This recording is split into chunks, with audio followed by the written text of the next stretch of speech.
नमस्कार प्यारे साथियों। भाई मैं अंकित गंगवार आप सभी लोगों का एक प्यारी सी क्लास में बहुत बहुत स्वागत करता हूँ। तो कैसे हैं आप सब? आई होप कि सब एकदम बढ़िया होंगे और बढ़िया तरीके से ही अपनी तैयारी कर रहे होंगे। तो भाई अब हम लोग एक नया चैप्टर शुरू करने जा रहे हैं अपने प्रैक्टिस बैच के अंदर, जो कि होने वाला है एडवर्ब। तो एडवर्ब चैप्टर से भी जुड़े हुए हम लगभग 100+ क्वेश्चंस करने वाले हैं। और इन 100 क्वेश्चंस के अंदर आप नोटिस करोगे, जो आपको फाउंडेशन बैच के अंदर पढ़ाया गया है वही सारी चीज़ें आपको देखने को मिलेंगी। ठीक है भाई? और एक भी क्वेश्चन ऐसा नहीं होगा जो प्रीवियस ईयर में ना पूछा गया हो। यानी 100% जितने भी क्वेश्चन इसके अंदर हैं वो सारे के सारे अपने आप में क्या हैं, प्रीवियस ईयर हैं। तो मेरे प्यारे साथी बढ़िया तरीके से इस क्लास को देखिएगा, बढ़िया तरीके से हर क्वेश्चन के सॉल्यूशन को समझने का प्रयास कीजिएगा। ठीक है भाई? चलिए तो बिना टाइम वेस्ट किए पहले क्वेश्चन पे हम लोग चलते हैं। आपके सामने पहला क्वेश्चन शो हो रहा है, इसको पढ़िए और इसका आंसर कीजिए। क्वेश्चन पढ़िए। कह रहा है he lost all his hardly earned money. अब यहां पर आपको समझना होगा एक प्यारा सा डिफरेंस हार्डली और हार्ड के अंदर। ये डिफरेंस होता है। यहां पे पहले मुझे इसका कलर चेंज करना पड़ेगा। चलिए देखिए यहां पे डिफरेंस आपको समझना होगा हार्ड और हार्डली में।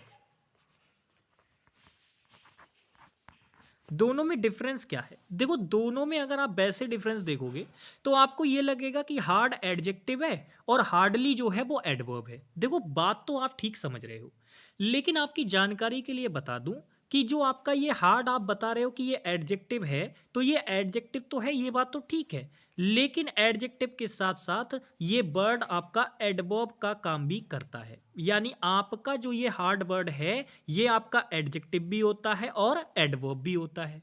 और जैसा कि आपने बताया कि एडजेक्टिव के अंदर जैसे ही हम एल वाई लगाते हैं तो वो एडवर्ब बन जाती है। बेसिक पॉइंट था, मैंने आपको बताया था कि एडजेक्टिव से एडवर्ब कैसे बनाते हैं, उसके अंदर मैंने ये बात बताई थी कि एडजेक्टिव के अंदर जब आप एल वाई लगाओगे तो वो एडवर्ब बन जाएगी। बताई थी ना बात?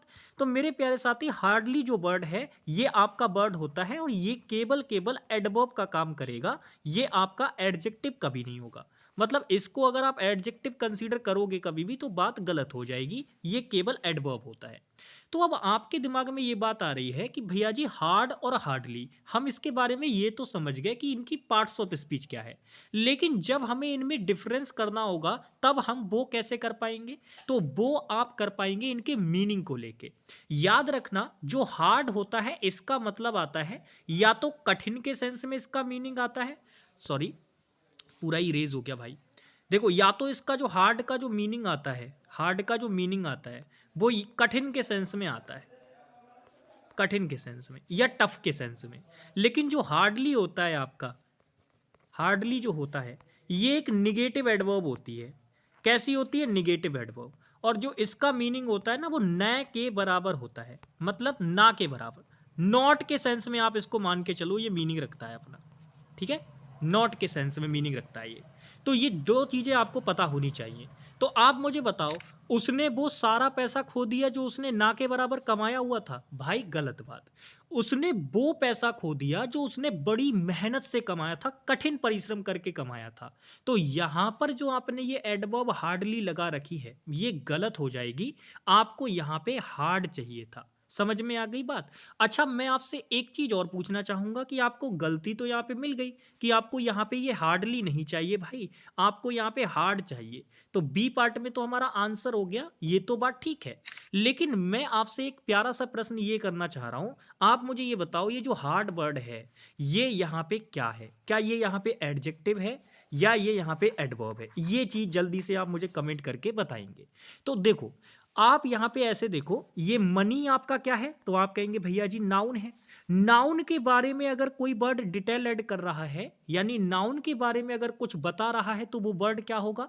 तो आप कहेंगे भैया जी एडजेक्टिव हो जाएगा। यानी ये जो अर्नेड वर्ड है ये आपका क्या है? एडजेक्टिव है। और वो वर्ड जो एडजेक्टिव के बारे में भी कोई चीज बताए, यानी एडजेक्टिव के बारे में भी कुछ डिटेल ऐड करता है, तो वो क्या कहलाता है? एडवर्ब।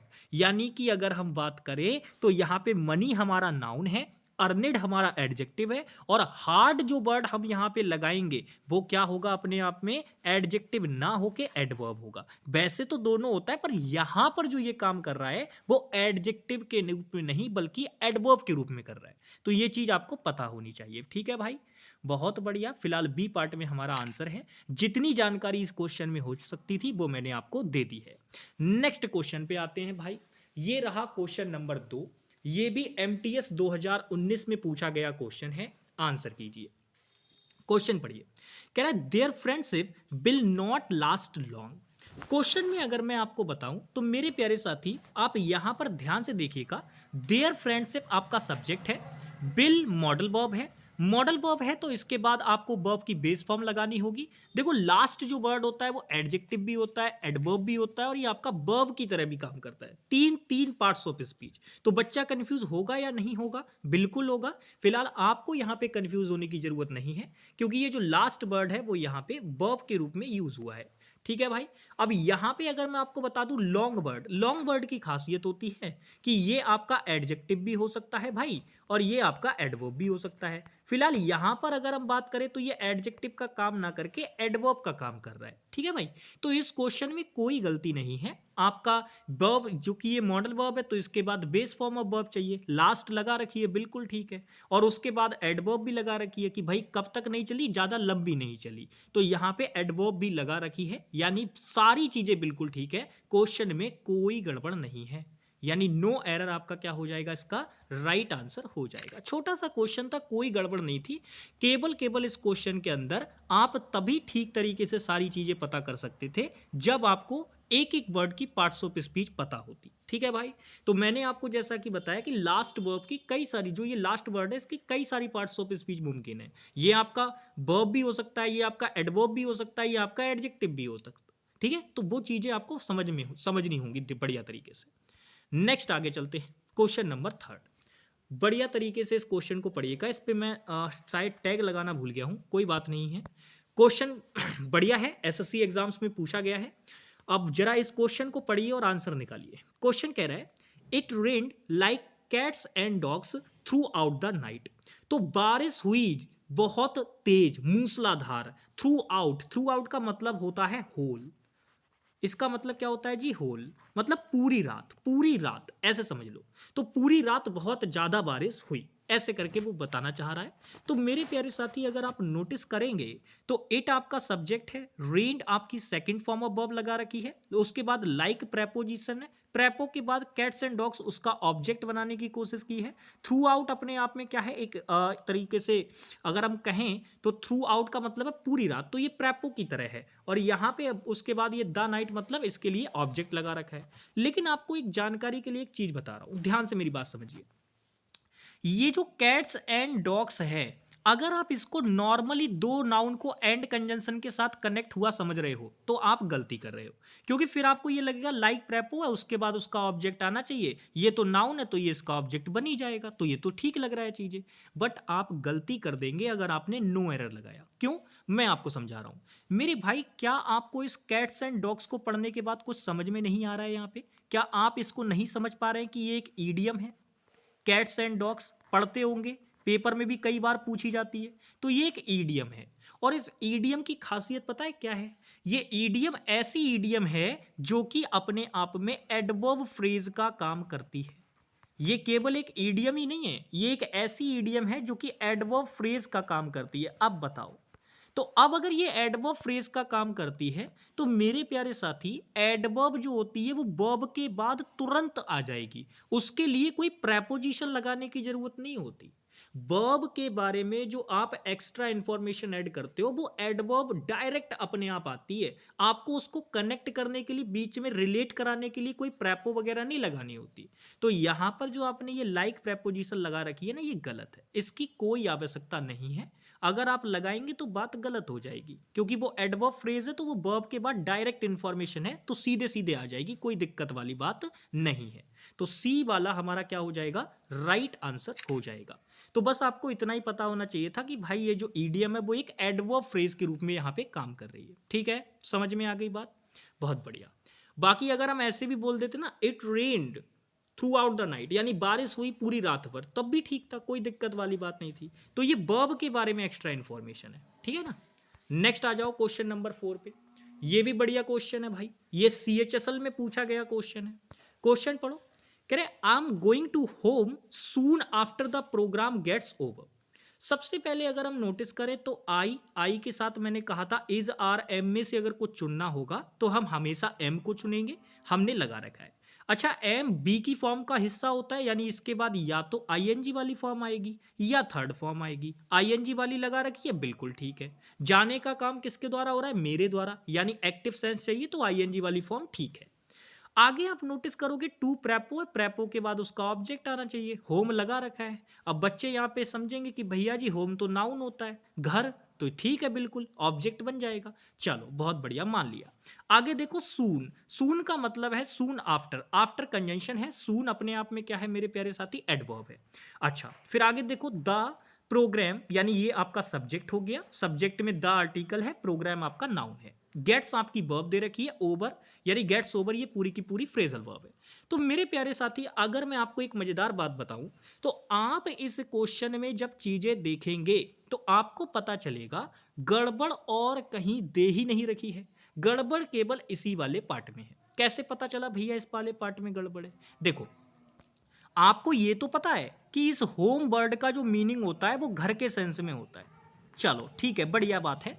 लेकिन आपको एक बात और पता होनी चाहिए कि जो ये होम वर्ड होता है इसको हम एज अ डेस्टिनेशन की तरह भी यूज करते हैं, इसको हम एज अ डेस्टिनेशन की तरह भी यूज करते हैं।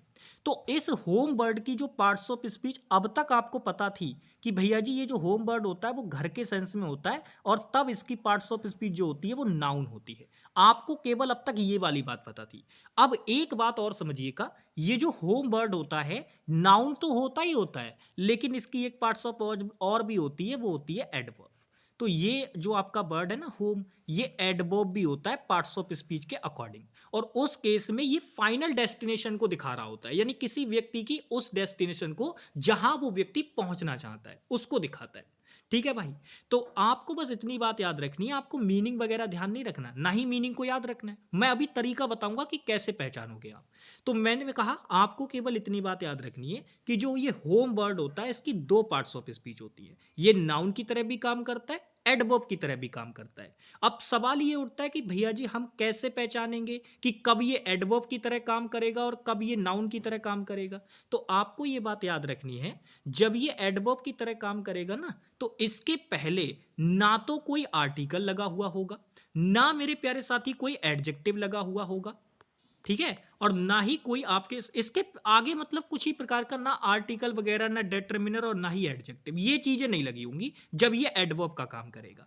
लेकिन अगर यही चीजें इसके पहले लगा के दे दी, यानी कोई आर्टिकल लगा के दे दिया या कोई एडजेक्टिव लगा के दे दिया, तो मेरे प्यारे साथी उस केस में ये क्या हो जाएगा, नाउन हो जाएगा। तो जरा आप मुझे अब बता दीजिए, अगर आपको आर्टिकल या एडजेक्टिव में से कुछ भी लगा के दिया होम से पहले, तब वहां पर होम क्या होगा, नाउन होगा। लेकिन अगर इनमें से कुछ भी लगा के नहीं दिया और केवल होम वर्ड लिखा हुआ है, तो वो पार्ट्स ऑफ स्पीच के अकॉर्डिंग क्या हो जाएगा, एडवर्ब हो जाएगा। समझ में आ गई बात? क्लियर है भाई? तो अब जरा मुझे बताओ, मैंने यहां पे लिखा आई गो और फिर मैंने लिखा होम, जरा इसमें मुझे बताओ इसकी होम की पार्ट्स ऑफ स्पीच क्या है? और फिर मैंने यहां पे लिखा आई गो टू माई होम, जरा दोनों में मुझे बताओ होम वर्ड की पार्ट्स ऑफ स्पीच क्या है? तो आप तुरंत बता देंगे कि भैया जी देखो, यहां होम वर्ड से पहले ना तो कोई आर्टिकल लगा के दिया है, ना कोई एडजेक्टिव लगा के दिया है, सीधा सीधा डायरेक्ट वर्ब के बाद होम वर्ड को लगा दिया है। तो ये गलत नहीं है, बिल्कुल ठीक है। यहां पर अगर हम बात करें आई गो होम में जो ये होम वर्ड आपको लगा के दिया है, ये एज एन एडवर्ब यूज किया गया है, तो बिल्कुल ठीक है भाई। और यहां पर अगर आप नोटिस करोगे आई गो टू माई होम में, तो भाई यहां पे आपको ये पजेसिव एडजेक्टिव या आप इसे पजेसिव डेटरमिनर भी बोलते हैं, वो लगा के दे रखा है। और मैंने क्या कहा था, अगर एडजेक्टिव या डेटरमिनर या आपका आर्टिकल लगा के दिया, तो उस केस में जो ये होम वर्ड होगा ये आपका नाउन हो जाएगा पार्ट्स ऑफ स्पीच के अकॉर्डिंग। तो मेरे भाई अब आप कर पाएंगे डिफरेंस इसके बीच में? तो जरा मुझे देखकर बताओ भाई, यहाँ पे ये टू प्रेपोजिशन है। अगर टू प्रेपोजिशन है तो इसको बताओ मैं क्या करूं? भाई सीधी सी बात है, प्रोग्राम ओवर होते ही हम लोग घर चले जाएंगे भैया, बात ऐसी है। क्योंकि प्रेजेंट कॉन्टिन्यूस की मदद से हम लोग ना फ्यूचर के एक्शंस को भी दिखाते हैं। जैसे मैं एक कविता सुनाने जा रहा हूं, आई एम गोइंग टू, यहाँ पे रिसाइट अ पोएम, रिसाइट बोलते हैं पोएम को सुनाने के लिए, हम क्या बोलते हैं? रिसाइट बोलते हैं। तो I am going to recite a poem, तो यहाँ पे मैंने क्या प्रेजेंट कॉन्टिन्यूस टेंस यूज किया फ्यूचर के एक्शन को दिखाने के लिए। तो यहाँ पे बोल रहा है कि जैसे ही प्रोग्राम ओवर होगा हम लोग घर चले जाएंगे। तो मेरे प्यारे साथी, यहाँ पे आई के लिए यहाँ पे टू प्रेपो के बाद में आपने केवल होम लगा रखा है, तो भाई ये तो एडवर्ब है। और यहां घर जाने की बात हो रही है, कोई फाइनल डेस्टिनेशन की बात नहीं हो रही है। तो हो सकता है देखो कई बच्चे यहाँ पे क्या करें कि वो इस होम को यहाँ पे इस टू प्रेपोजिशन को उड़ा दें। कई सारे बच्चे ये कर सकते हैं, टू प्रेपोजिशन को उड़ा सकते हैं। तो देखो टू प्रेपोजिशन को उड़ा दोगे, आंसर तो तब भी आ जाएगा, यानी कि आपने होम रहने दिया और आपने बी पार्ट में एरर मार्क किया और आप निकल गए। तो मेरे प्यारे साथी, एरर में तो आपने ठीक कर दिया, यानी आपको नंबर मिलेंगे। लेकिन एक गड़बड़ आप अभी भी कर रहे हैं, यहां पर प्रोग्राम खत्म होते ही घर वापसी की बात हो रही है। तो घर वापसी की बात हो रही है तो आपको यहाँ पे टू ऐसे ही लगे देना था। आप चाहते तो आप क्या कर सकते, टू प्रेपो के बाद में इस आई के हिसाब से इसकी पोजीशन यहाँ लगा सकते थे कि भाई जैसे ही प्रोग्राम ओवर होगा मैं अपने घर चला जाऊंगा भाई। तो यहाँ पे माई होम करना मेरे अकॉर्डिंग ज्यादा बेटर रहता, क्योंकि घर जाने की बात हो रही है, फाइनल डेस्टिनेशन वगैरह की बात नहीं हो रही है यहाँ पे। समझ में आ गई बात? तो ये मेरे अकॉर्डिंग होना चाहिए था। बाकी फिलहाल आप यहाँ पे टू प्रेपोजिशन हटा दोगे तब भी काम ठीक हो जाएगा, कोई दिक्कत वाली बात नहीं है। समझ में आ गई बात? चलो बहुत बढ़िया। फिलहाल यहाँ पे मेरे ख्याल से आई की पोजीशन यहाँ पे लगा दोगे तब ज्यादा बेटर रहेगा, क्योंकि टू प्रेपो के बाद फिर ये ऑब्जेक्ट बन जाएगा ना आराम से, क्योंकि नाउन का काम करने लगेगा। चलो बहुत बढ़िया, नेक्स्ट आ जाओ। ये रहा क्वेश्चन नंबर 5, आज का क्वेश्चन नंबर 5 भाई, बताएंगे इसका आंसर। चलिए भाई, तो ये सीपीओ मेंस का क्वेश्चन है, ठीक है। 2021 सीपीओ मेंस का क्वेश्चन आप लोगों के सामने है, क्वेश्चन नंबर 5। तो इस क्वेश्चन का भाई बढ़िया तरीके से आंसर कीजिएगा। क्वेश्चन पढ़िए, कह रहा है he is too immature for handle the situation. अब यहाँ पे एक प्यारा सा कॉन्सेप्ट मैं आप लोगों के सामने रखना चाहूंगा, उसको आप हमेशा याद रखिएगा। देखो जो ये टू होती है, ये वाली टू, ये आपकी एक एडवर्ब होती है, वो भी निगेटिव एडवर्ब। कैसी एडवर्ब होती है प्यारे साथी? ये निगेटिव एडवर्ब होती है, ठीक है। ये जो टू होती है वो क्या होती है? एक निगेटिव एडवर्ब होती है। तो ये कभी भी जब आप यूज करते हो ना, तो इसके बाद एक एडजेक्टिव दे रखा होगा आपको। इसके बाद क्या दे रखा होगा? एक एडजेक्टिव दे रखा होगा टू के बाद में, ठीक है, इसके बाद में। तो इसके साथ एक चीज बनती है, मतलब आप इसको जब यूज करोगे ना टू निगेटिव एडवर्ब को, तो इसके साथ एक पेयर चलता है, वो फिक्स होता है, आपको उसी को यूज करना होगा हमेशा। इसके बाद जो हम चीज यूज करेंगे वो टू प्लस वर्ब की फर्स्ट फॉर्म फिक्स होती है, यानी इसके साथ आप हमेशा क्या यूज करेंगे? इन्फिनेटिव यूज करेंगे। एग्जामिनर कई बार क्या करता है, क्योंकि भाई आप जानते हो टू वर्ड ऐसा होता है कि ये प्रेपोजिशन का भी काम करता है और इन्फिनेटिव भी बन जाता है। तो कई बार एग्जामिनर इसकी जगह पे आपको डिफरेंट डिफरेंट टाइप की प्रेपोजिशन लगा के दे देगा। इसकी जगह पे आपको डिफरेंट डिफरेंट टाइप की प्रेपोजिशन लगा के दे देगा। तो आपको याद रखना है कि आपको यहाँ पे इन्फिनेटिव चाहिए होता है। क्या चाहिए होता है? इन्फिनेटिव। तो इन्फिनेटिव जब चाहिए होगा तो आपको इन्फिनेटिव के लिए क्या लगानी होगी? वर्ब की फर्स्ट फॉर्म। तो इसीलिए टू निगेटिव एडवर्ब के साथ में ये स्ट्रक्चर फिक्स होता है कि आप उसके बाद टू प्लस वर्ब की फर्स्ट फॉर्म ही लगाएंगे। यानी एग्जामिनर ने अगर कोई भी और चीज लगा के दे दी तो वो क्या हो जाएगी भाई? गलत हो जाएगी। यानी कोई भी प्रेपोजिशन लगा के दे दी तो वो चीज क्या हो जाएगी? गलत हो जाएगी। तो जरा अब मुझे देखकर बताओ, क्या यहां पर ऐसा कुछ हो रखा है? तो आप देखो, ही आपका सब्जेक्ट है, इज आपकी वर्ब है, टू निगेटिव एडवर्ब लगा के दे रखी है, उसके बाद इमेच्योर आपका एडजेक्टिव है। तो अभी मैंने क्या बताया, जैसे ही आपको ये दिखा कि टू निगेटिव एडवर्ब दे रखी है, तुरंत आपका पेयर आपके दिमाग में आना चाहिए कि भाई भैया जी ने बताया था कि टू निगेटिव एडवर्ब का पेयर टू प्लस वर्ब की फर्स्ट फॉर्म के साथ होता है। पर यहां पर क्या लगा रखा है? वर्ब की फर्स्ट फॉर्म तो लगा रखी है हैंडल, लेकिन उसकी जगह मैंने क्या बताया था? यही गड़बड़ करेगा, प्रेपोजिशन लगा के दे दी देखो फॉर, तो ये गलती हो गई भाई। प्रेपोजिशन थोड़ी ना आएगी, यहाँ पे टू आएगा तब काम चलेगा। तो इस फॉर को हटा दो और इसकी जगह पे क्या लगा दो? ये टू लगा दो, काम आपका ठीक हो जाएगा। तो इस फॉर को हटा के इसकी जगह पे क्या आएगा? टू आएगा, तब आपका काम ठीक बनेगा। डी आपका राइट आंसर होगा, डी वाला पार्ट। इसमें ही तो गलती दे रखी है। तो नॉर्मली बस आपको कॉन्सेप्ट पता होना चाहिए था बस, बाकी तो आप आसानी से इस क्वेश्चन को कर सकते थे। तो टू के बारे में बस इतनी ही जानकारी आपको होनी चाहिए कि ये जो टू होता है निगेटिव एडवर्ब होता है, और ये टू वाला आपको इसके बारे में भी जानकारी होनी चाहिए कि भाई ये या तो आपका प्रेपो होगा या मेरे प्यारे साथी ये आपका क्या होगा, इन्फिनेटिव होगा।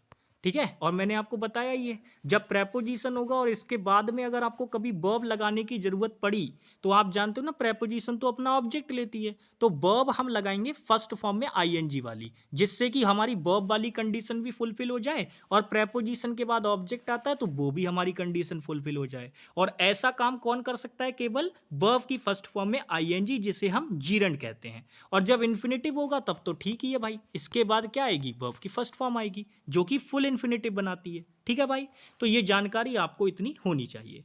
अच्छा, नेक्स्ट क्वेश्चन पे चलते हैं, क्वेश्चन नंबर 6। बढ़िया क्वेश्चन है, बताओ इसका आंसर क्या होगा। सीजीएल मेंस का क्वेश्चन है 2020। क्वेश्चन पढ़िए, कह रहा है a confluence is a place when two or more rivers meet. तो क्वेश्चन में अगर आप देखोगे कन्फ्लुएंस यानी जो संगम होता है ना, जहां पे दो या दो से अधिक नदियां मिलती हैं आपस में, उसकी बात कर रहा है। तो अ कन्फ्लुएंस आपका सिंगुलर सब्जेक्ट है, उसके लिए सिंगुलर वर्ब आएगी। उसके लिए इंफॉर्मेशन दे रखी है कि कन्फ्लुएंस क्या है, एक प्लेस है, जगह है। ठीक है भाई, अब यहां पे वेन लगा रखा है। अब मेरे प्यारे साथी, अगर किसी ने ये बोला कि ये जो वेन है ना वो आपका रिलेटिव प्रोनाउन है, तो फिर बात बहुत गलत हो जाएगी। ये रिलेटिव प्रोनाउन नहीं है प्यारे साथी। एडवर्ब चैप्टर में मैंने आपको कुछ रिलेटिव एडवर्ब्स बताई थी, क्या आपको याद है? तो ये रिलेटिव एडवर्ब है। क्या है? रिलेटिव एडवर्ब है, मैंने आपको बताई थी। जैसे मैंने आपको हाउ बताया था, ऐसे ही अगर मैं बात करूं तो मैंने आपको व्हेन बताया था, ऐसे ही अगर मैं बात करूं तो मैंने आपको वेयर बताया था। तो मैंने कहा था ये आपकी रिलेटिव एडवर्ब की तरह काम करती हैं और इंट्रोगेटिव एडवर्ब की तरह काम करती हैं। तो आपको ये चीज़ पता होनी चाहिए, ठीक है, गलत नहीं करना है कभी भी। तो यहां पर अगर हम बात करें, यहाँ पे एग्जामिनर ने वेन लगा के दिया है। अब मैं आपकी जानकारी के लिए बता रहा हूँ, ध्यान से देखिएगा। ये जो वेन होती है आपकी, ये रिलेटिव एडवर्ब का हम यूज तब करेंगे जब हमारा जो एक तरीके से यहाँ पर जो वर्ड दे रखा हो वो अपने आप में टाइम की रिफरेंस की बात करे, यानी कि टाइम के सेंस में बात करे, समय के सेंस में। तो उस केस में हम क्या करेंगे, वेन का यूज करेंगे।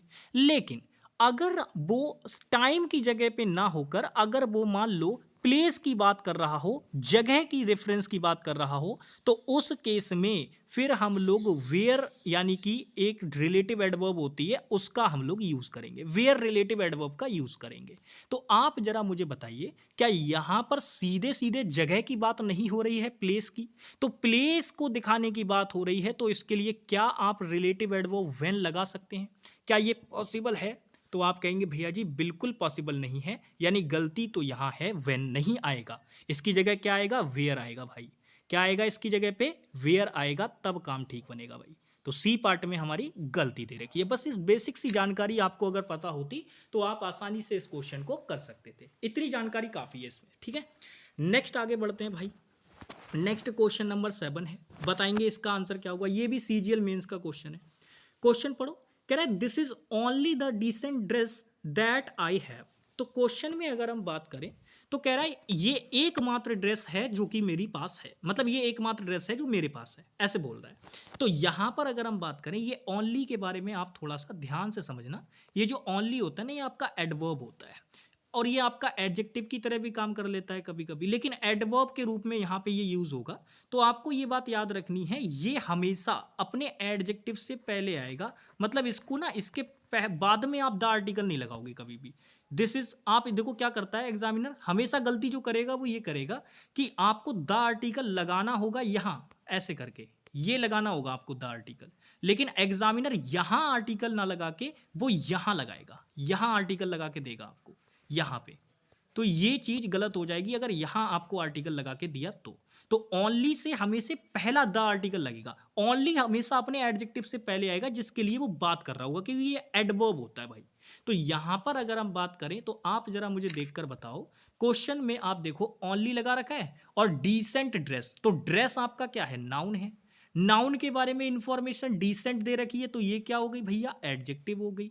अब यहाँ पर ये एडजेक्टिव हो गया, तो मैंने अभी कहा कि एडजेक्टिव के लिए भी अगर आपको कुछ लाना है तो वो एडवर्ब लानी पड़ेगी। तो यहाँ द आर्टिकल लगा दिया जो कि गलत हो जाएगा। पहले हमें ओनली लगाना पड़ेगा यहाँ पे। तो आपने जो द ओनली कर रखा है ना, ये ओनली द कर रखा है, ये बात गलत हो जाएगी भाई, उल्टी कर रखी है यहाँ पे। पहले आपको ओनली एडवर्ब लगानी होगी, उसके बाद फिर आप द आर्टिकल लगाएंगे, तब काम ठीक बनेगा।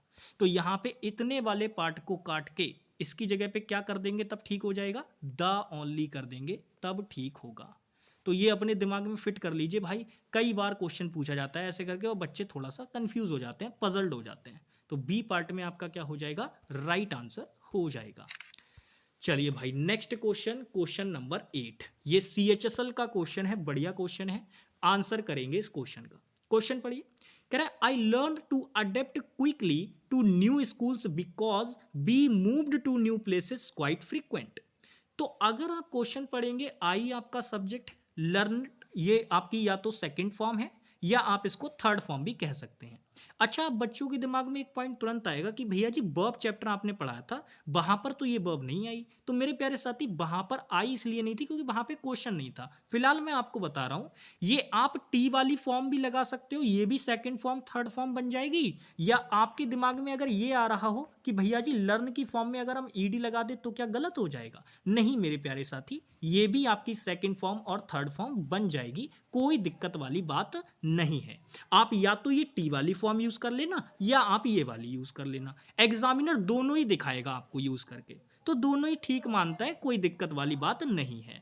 अच्छा, तो यहां पे सेकंड फॉर्म ऑफ वर्ब के रूप में इसको यूज किया गया है। उसके बाद टू आपका इन्फिनेटिव है, उसके बाद ये वर्ब की फर्स्ट फॉर्म दे रखी है। तो ये यहां पे अडेप्ट, अडेप्ट हाउ क्विकली, तो इस वर्ब के बारे में यहां ये इंफॉर्मेशन दे रखी है, एडवर्ब है, बिल्कुल ठीक है। फिर यहां पे देखो टू प्रेपो लगा रखा है, उसके बाद ये न्यू स्कूल इसके ऑब्जेक्ट हो गया भैया, इसका ऑब्जेक्ट हो गया। फिर बिकॉज आपका कंजंक्शन है, बी अपना एक नई क्लास शुरू हो रही है, उसका सब्जेक्ट है। Moved second form of verb है, यानी दोनों तरफ पास्ट पास्ट हो गया, रिलेशन मेंटेन। उसके बाद आगे देखो टू प्रेपो, कहां मूव करने की बात हो रही है, नई प्लेसेस यानी नई नई जगह पर मूव करने की बात हो रही है। लेकिन अगर आप ध्यान से देखोगे तो मेरे प्यारे साथी, मूव वर्ब के बारे में यहां पर जो ये क्वाइट फ्रीक्वेंट आपने वर्ड यूज किया है, ये जो चीज यूज की है, ये एडवर्ब का काम करनी चाहिए। लेकिन आप नोटिस करो, क्वाइट जो ये वाला वर्ड है, ये तो एडवर्ब है अपने आप में, यानी ये वर्ड तो एडवर्ब है, लेकिन ये जो फ्रीक्वेंट वर्ड है ये एडजेक्टिव लगा रखा है। तो मेरे प्यारे साथी, ये तो बात गलत हो गई।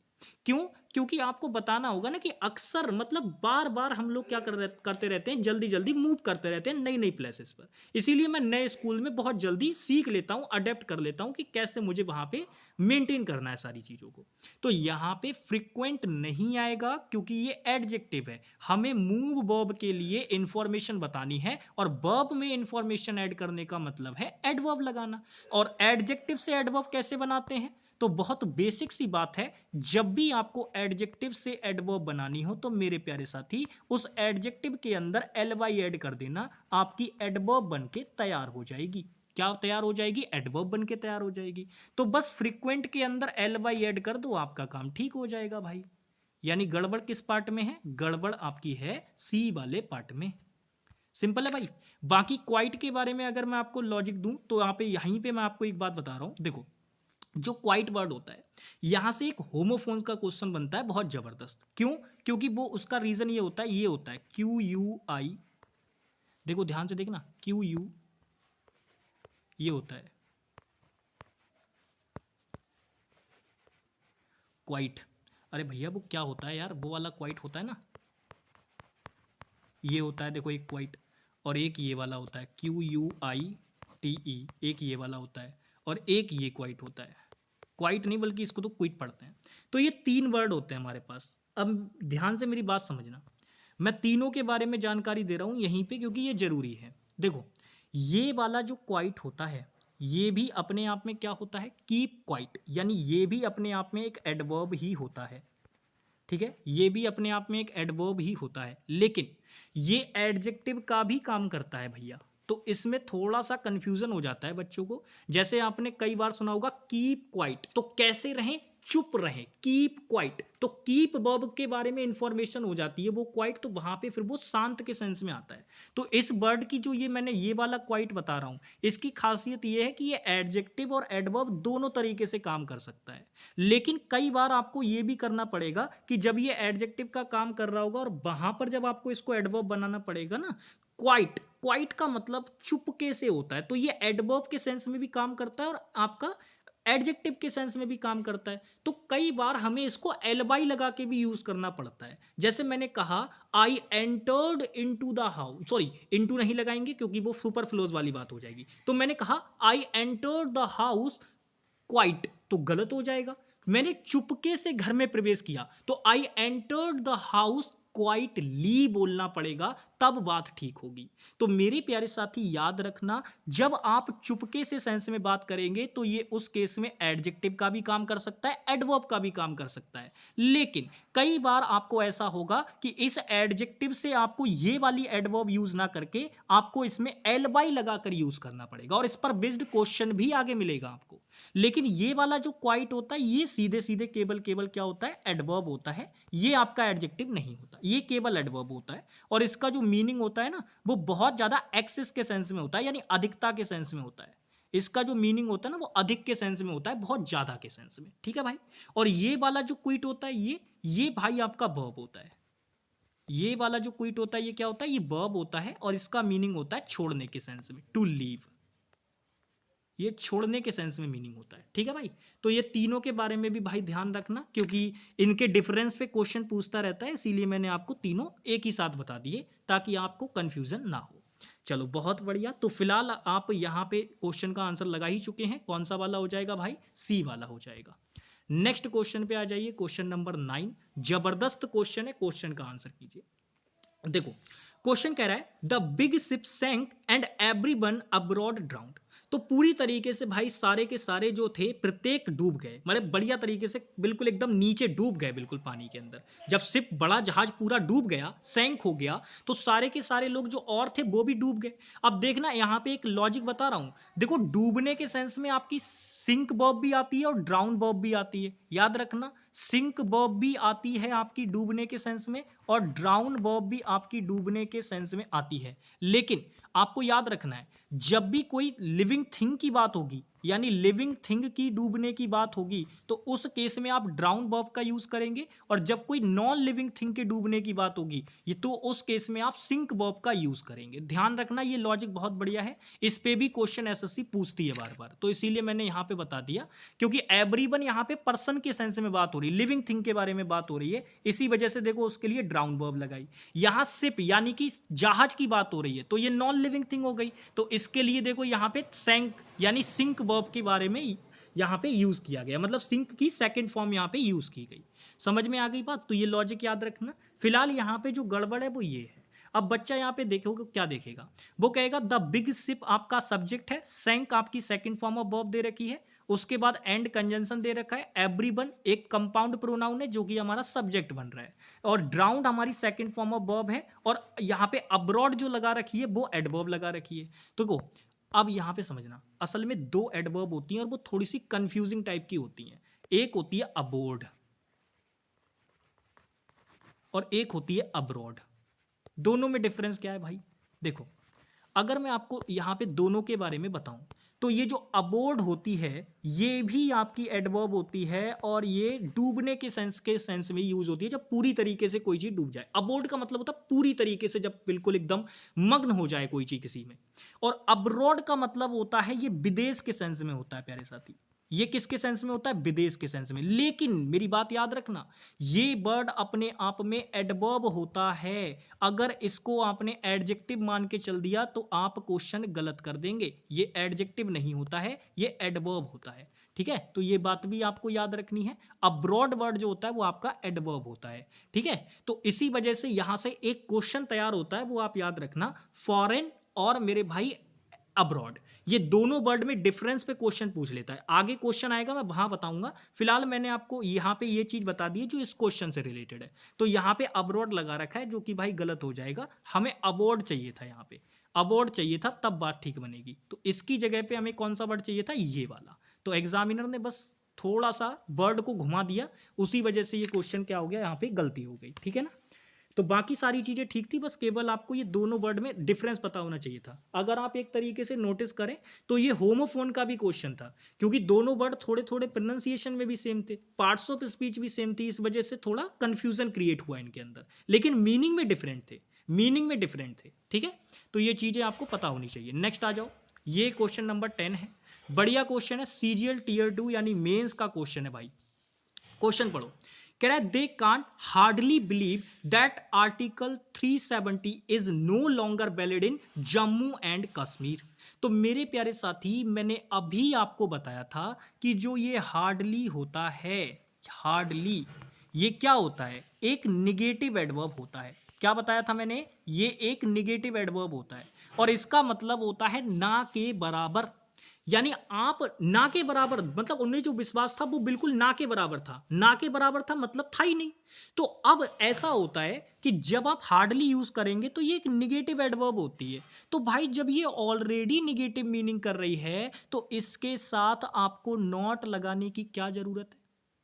समझने वाली बात है या नहीं है, बताओ। जब आपकी हार्डली निगेटिव एडवर्ब ऑलरेडी उसका मीनिंग पूरा दे रही है तो आपको उसमें अलग से नॉट लगाने की क्या जरूरत है। बात गलत नहीं हो जाएगी क्या। तो आपको यह बात याद रखनी है, दो निगेटिव एडवर्ब एक साथ सेंटेंस में नहीं लगाएंगे। हार्डली, वेयरली, रेयरली, स्कार्सली, ये निगेटिव एडवर्ब्स होती हैं, ये कभी भी सेंटेंस में यूज होंगी तो इनके साथ नॉट यूज नहीं करेंगे। अब आपके पास यहां पे दो ऑप्शन है, आप या तो ये करो कि यहां पे कांट दे रखा है तो इसकी जगह पे कांट को काटो, इसकी जगह पे केवल कैन लिख दो, तब भी आपका ठीक हो जाएगा। और हाँ, ये जो आपकी निगेटिव एडवर्ब्स होती है ना, ये हमेशा मेन वर्ब के पहले यूज होंगी। यानी आपका ये हार्डली, वेयरली, रेयरली, स्कार्सली, ये कभी भी आप यूज करोगे तो ये हमेशा मेन वर्ब के पहले यूज होंगी, यानी मेन वर्ब हमेशा इनके बाद ही आनी है। ये बात भी आपको ध्यान रखना है। तो यहां पे अगर हम बात करें हार्डली, या तो आप यहां पे कांट को काट के इसकी जगह पे कैन कर दो, तब भी ठीक हो जाएगा। या आप ऐसा करो कि भैया हार्डली को हटा दो और इस कैन को लिखा रहने दो, दो तरीके से ये ठीक हो जाएगा, क्योंकि मीनिंग प्रॉपर ही बनेगा। आप चाहे इस निगेटिव एडवर्ब को लगाओ या इस नॉट को लगा दो, मीनिंग तो प्रॉपर ही बनेगा। तो आप दोनों में से किसी भी चीज को कर सकते हैं। आप चाहें तो इस चीज को हटा के, ध्यान से देखिएगा, आप चाहें तो इस कांट को हटा के इसकी जगह पे आप कैन कर देंगे, तब भी काम ठीक हो जाएगा। या आप भैया ऐसा लिखा रहने दें, इस हार्डली को हटा दें, तब भी काम ठीक हो जाएगा। दोनों में से आपका जो मन करे आप वो कर सकते हैं। फिलहाल मैं इसमें से नॉट को हटा के केवल कैन रखना चाहूंगा, जिससे कि मेरा आंसर लग जाए।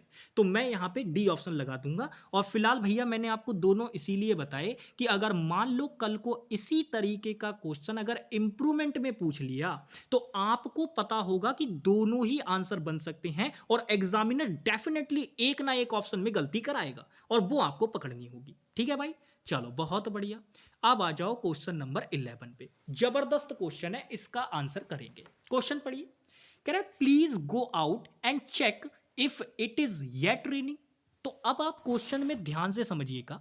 क्वेश्चन देखोगे तो प्लीज अपने आप में एक एडवर्ब है भाई, गो अपने आप में क्या है, एक वर्ब की फर्स्ट फॉर्म है। गो आउट यानी बाहर जाने की बात हो रही है तो आउट को एडवर्ब की तरह यूज किया है। एंड कंजंक्शन है, चेक वर्ब की फर्स्ट फॉर्म है। फिर से चूंकि इंपैरेटिव सेंटेंस है तो इसमें सब्जेक्ट हिडन रहेगा, कोई दिक्कत वाली बात नहीं है। फिर इफ अगेन से कंजंक्शन आपको दे रखा है, फिर इट आपका सब्जेक्ट है, इज वर्ब दे रखी है, येट एक एडवर्ब है, रीडिंग आपकी मेन वर्ब है। तो यहां पर अगर देखोगे तो तीन क्लाउजेज में ये सेंटेंस बटा हुआ है, जिसमें दो क्लाउजेज आपकी इंपैरेटिव सेंटेंस के अंदर लिखी हुई हैं। ये एंड कंजंक्शन के साथ वाली इधर और ये वाली, ये इंपैरेटिव सेंटेंस में लिखी हुई है। और इंपैरेटिव सेंटेंस की एक खास बात होती है कि इसके अंदर ना सब्जेक्ट यू जो होता है वो हिडन रहता है। ठीक है, तो ये बात भी आपको याद रखनी है। अच्छा, फिलहाल इस क्वेश्चन में गड़बड़ क्या है, तो गड़बड़ ये है कि भैया येट नहीं आएगा यहाँ पे। अब बच्चे बहुत कंफ्यूज रहते हैं कि भैया येट क्यों नहीं आएगा, ऐसा क्या लॉजिक है इसके पीछे, सारी बातें बताता हूं। फिलहाल इस क्वेश्चन का आंसर सी ऑप्शन हो जाएगा। कैसे हो जाएगा वो मैं आपको बताता हूं। देखो भाई, आपको जब एडवर्ब चैप्टर पढ़ाया था तो वहां पे हमने आपको एक पॉइंट सिखाया था, पोजीशन ऑफ एडवर्ब सिखाया था ना। चलो, तो अब उसका जरा थोड़ा सा यहां पे रिव्यू लेने का काम है। देखो, आपको हमने दो एडवर्ब बताई थी, एक तो हमने आपको बताई थी येट और एक हमने आपको बताई थी स्टिल।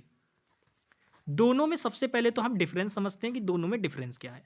देखो भाई, दोनों में एक प्यारा सा डिफरेंस है, ध्यान से देखिएगा, येट वर्सेस स्टिल, दोनों में एक थोड़ा सा प्यारा सा डिफरेंस होता है, उसके बारे में भी हम लोग बात करेंगे कि दोनों में क्या डिफरेंस है।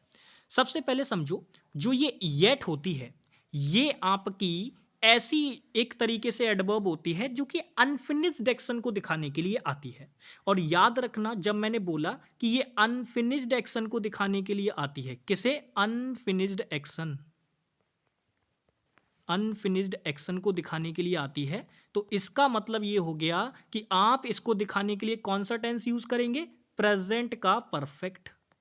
इसको दिखाने के लिए कौन सा टेंस यूज करेंगे आप लोग? प्रेजेंट का परफेक्ट टेंस यूज करेंगे। ठीक है, यानी प्रेजेंट के परफेक्ट टेंस में इस वाली एडवर्ब का यूज होता है, बस आप ये मान के चल लो, येट। ठीक है, ये बात आपको ध्यान रखनी है। और जो स्टिल होती है, स्टिल आपकी ये कॉन्टिन्यूटी को दिखाती है, यानी कोई चीज अभी भी है, अभी भी है, इस समय पर भी वो चीज है, तो वो कॉन्टिन्यूटी को दिखाती है। और कॉन्टिन्यूटी को दिखाने का मतलब है कि इसका जब भी आप यूज करेंगे तो वो तभी यूज करेंगे जब जो आपकी वर्ब होगी, यानी जो एक्शन होगा, वो आपका कॉन्टिन्यू हो। कैसा हो एक्शन मेरे भाई? कॉन्टिन्यू हो। तो उस केस में आप इसका यूज करेंगे। एक्शन कॉन्टिन्यू होगा तो स्टिल एडवर्ब आएगी, और येट आपकी तब आएगी जब मेरे भाई एक्शन अनफिनिश्ड हो, तो उसको दिखाने के लिए प्रेजेंट परफेक्ट टेंस होगा वहां पे। ठीक है, अब यहां पे एक तो ये बात पता चल गई, ये कॉन्सेप्चुअली वाली बात है जो आपको यहां पे पता चली है। अब आपको मैं एक बात और बताना चाहूंगा, ध्यान से मेरी बात समझिएगा।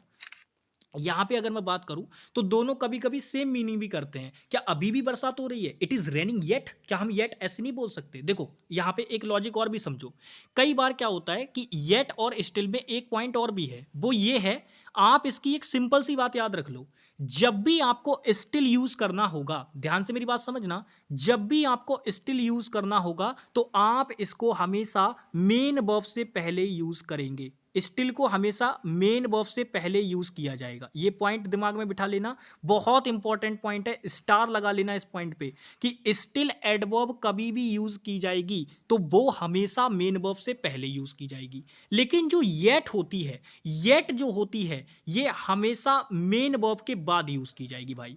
इसको आप कहां यूज करेंगे? मेन वर्ब के बाद। तो आपको ये डिफरेंस भी याद रखना है, इससे भी आपके कई बार क्वेश्चन बहुत आसानी से बन जाएंगे। मतलब आपको इतनी जो इन्फॉर्मेशन मैंने दी, ये तो मैंने बैच में भी बताई थी आपको, तो इतनी इन्फॉर्मेशन याद रखने की जरूरत नहीं है आपको। आप नॉर्मली बस इतना ध्यान रखो कि ये जो येट होता है, ये आपका कब आएगा? ये आपका मेन वर्ब के बाद आएगा, और स्टिल जो होगा ये हमेशा मेन वर्ब से पहले आएगा। तो ये डिफरेंस भी याद रखना, और अगर ये जो इन्फॉर्मेशन मैंने दी है इसको याद रख सकते हो तो भाई इसको भी याद रख लेना, क्योंकि आगे येट और स्टिल पे काफी सारे क्वेश्चन आएंगे और पेपर में भी आपसे पूछता रहता है भाई। ठीक है ना, देख लो सीजीएल मेंस में क्वेश्चन बना है इस चीज से, तो इसलिए पॉइंट इंपॉर्टेंट है, बिल्कुल दिमाग में बिठा लेना। तो अब आ जाओ भैया, जरा मुझे देखकर बताओ, अगर आप ये भी देखोगे ना कि भैया यहाँ पे कॉन्टिन्यूटी की बात हो रही है, मतलब बारिश अभी भी हो रही है, तो कॉन्टिन्यूटी में बताने के लिए मैंने कौन सी एडवर्ब कही थी? स्टिल कही थी, ना कि येट। तो यहाँ पे येट को हटा दो और इसकी जगह पे क्या लगा दो? स्टिल लगा दो, काम ठीक हो जाएगा। तो भैया कहाँ गड़बड़ है? सी वाले पार्ट में गड़बड़ है। सिंपल है ना, समझ में आ गई बात? आ जाओ भैया, ये रहा क्वेश्चन नंबर 12, जरा इसका आंसर करो। क्वेश्चन पढ़ो, कह रहा है found in many parts of India the frangipani tree is a small low branching tree which is special use for several medicinal purposes. CGL mains का क्वेश्चन है ये भी, लेकिन इसमें कुछ ज़्यादा खास नहीं है, आप नॉर्मली चेक करोगे तो found in many parts of India, ये चीज़ अपने आप में दे रखी है, एक क्लाउज टाइप की दे रखी है आपको, क्योंकि ये वर्ब है फाउंड, और यहाँ पे इन आपका प्रेपो है, उसके बाद ये ऑब्जेक्ट दे रखा है। ठीक है भाई, सब्जेक्ट नहीं दिया, यहाँ पे हिडन सेंस में चल रहा है मामला। तो यहाँ पे आगे देखो, फिर कह रहा है यहाँ पे ये क्लाउज हो गई आपकी एक, और उसके बाद आगे देखो the frangipani tree is a small, तो ये एक क्लाउज हो गई। फिर यहाँ से देखो लो ब्रांचिंग ट्री विच, तो विच किसकी बात हो रही है? इस ट्री के बारे में बात कर रहा है, तो ट्री सिंगुलर है तो वर्ब सिंगुलर आएगी, बिल्कुल ठीक बात है। आगे देखोगे स्पेशल, अब देखो स्पेशल में बच्चे फंस जाएंगे, बच्चे कहेंगे भैया जी हमने तो ये वाला स्पेशल देखा है, ये कौन सा वाला स्पेशल आ गया? तो मेरे प्यारे साथी याद रखना, इंग्लिश दो तरीके की चलती है, एक तो ब्रिटिश इंग्लिश होती है, एक अमेरिकन इंग्लिश होती है, जिसे स्टैंडर्ड इंग्लिश भी कहा जाता है। तो उसमें ना कुछ टर्म ऐसी आती हैं, जैसे वो बताया था ना मैंने लर्न वाला, ऐसी ये भी होता है एक, तो आपको ये वाली लिख के दे या ये वाली लिख के दे, आप दोनों ही ठीक मानेंगे, क्योंकि एग्जामिनर भी दोनों ही ठीक मानता है। ये वाली भी, ये वाली भी। लेकिन आपको दोनों में एक बात कॉमन जो पता होनी चाहिए वो ये पता होनी चाहिए, चाहे एग्जामिनर ये वाला स्पेशल लिखे चाहे ये वाला स्पेशल लिखे, ये दोनों ही पार्ट्स ऑफ स्पीच के अकॉर्डिंग क्या होंगे, एडजेक्टिव।